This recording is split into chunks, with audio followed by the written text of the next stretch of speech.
시장에 가보면 매실이 점점 나오고 있을 겁니다. 부지런한 분들은 매실청, 매실주를 직접 만드실 텐데 그 전에 꼭 이 영상을 보셔야 합니다. 매실에 치명적인 독이 있으니까 제대로 처리하고 드셔야 하거든요. 도움이 되실 겁니다. 매실이 어디에 좋은지 구체적인 효능이 궁금하시다면 이전 영상 참고하시면 됩니다. 오늘은 매실청과 매실주 만들 때 매실을 손질하는 방법과 주의사항 위주로 말씀드려 보겠습니다. 식약처에서 권고하는 매실 손질 방법을 참고했습니다. 식품의약품안전처에 따르면 매실청 조리할 때 덜 익은 청매실 대신 노랗게 익은 황매실을 사용하기를 권합니다. 황매실에는 몸에 좋은 구연산 성분이 청매실보다 14배나 많이 들어있고 게다가 황매실을 사용하는 것만으로도 아미그달린이라는 독성 물질을 70%까지 줄일 수 있기 때문입니다. 시안 화합물의 일종인 아미그달린은 덜 익은 매실 과육과 키씨에 가득한데 만약 조금이라도 먹게 되면 복통, 구토, 설사 증상이 나타나고 많이 먹게 되면 마비 증상이나 심지어 사망할 수도 있는 아주 강한 독입니다. 황매실이 너무 빨리 부패되기 때문에 예전에는 황매실을 구입하는 게 쉽지 않았지만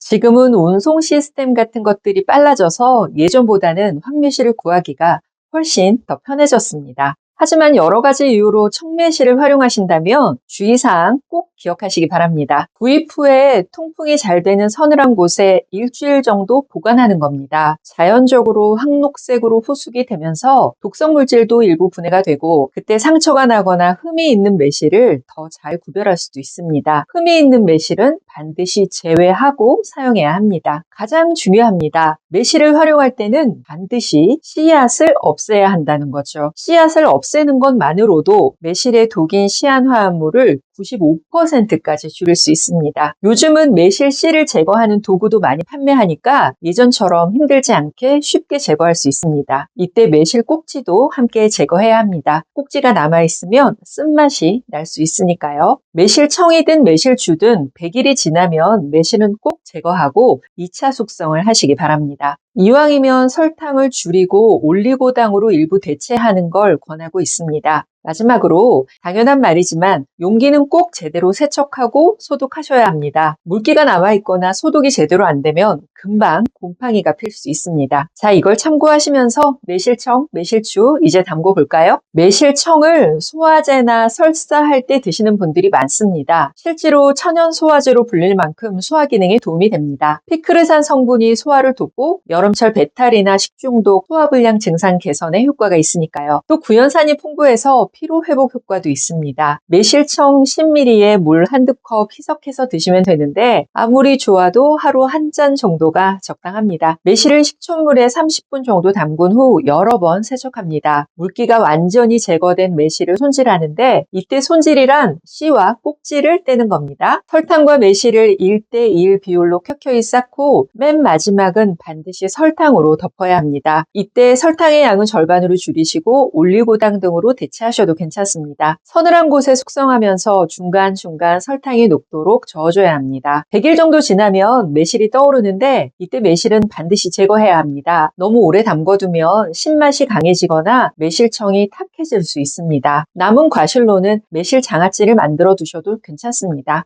매실을 제거한 후 추가로 9개월을 더 숙성시키면 됩니다. 매실청은 최소 1년 이상 숙성시킨 후에 활용하셔야 됩니다. 매실주도 매실 손질하는 방법은 똑같습니다. 씨와 꼭지 제거하고 되도록 황매실을 사용해야 합니다. 만약 씨를 제거하지 않고 매실주를 담그게 되면 매실청보다 더 위험해지는데 매실 속 독성 물질이 알코올과 만나면 에틸카바메이트라고 하는 발암물질을 만들어내기 때문입니다. 그리고 또 하나 조심해야 하는 건 술의 알코올 농도입니다. 에틸카바메이트는 알코올 함량이 높을수록 더 많이 생기거든요. 그래서 매실주 담글 때는 알코올 도수가 낮은 술 또는 담금용 술을 사용해야 안전합니다. 온도가 높아져도 독성 물질이 더 많이 생기니까 매실주는 직사광선이 없는 서늘한 실온에서 숙성시켜야 합니다. 전처리 과정이 끝났다면 이제는 쉽습니다. 매실, 설탕, 소주를 기호에 맞는 비율로 넣어서 숙성시키면 됩니다. 매실주도 최소 3개월에서 6개월 이상의 1차 숙성 기간을 거쳐야 합니다. 역시 매실의 독성을 빼기 위해서죠. 매실주도 보통 6개월 정도 숙성 후에 드시는 게 좋습니다. 매실 먹을 때 주의사항 보겠습니다. 매실은 날로 먹으면 절대 안 됩니다. 반드시 씨와 꼭지 제거하고 사용하셔야 하고요. 매실청 매실주 만들 때는 배길이 중요합니다. 독성 물질이 그제서야 조금씩 줄어들기 때문이죠. 100일이 지나면 매실이 위로 떠오르는데 걸름망 등으로 과실 걸러내고 매실청은 1년 이상, 매실주는 6개월 이상 숙성시킨 후 드시면 됩니다. 아무리 좋은 매실청도 너무 자주 먹는 건 좋지 않습니다. 설탕이 많이 들어가는 특성상 당을 과다 섭취할 수 있기 때문입니다. 매실청 마실 때는 물과 1대 4 비율로 희석하고 하루에 한 잔 정도 마시는 게 좋겠습니다. 처음 시도하시는 분들에게는 이런저런 전처리가 번거롭게 느껴지겠지만 그만큼 요리나 건강차로 활용도가 높은 매실입니다. 몇 번만 해보시면 집에서 만드는 멋진 발효 음식으로 가족 건강 챙기는데 도움 받으실 수 있을 겁니다. 건강정보, 건강식재료 소개해드리는 한약사 김경순이었습니다. 오늘도 평안하세요.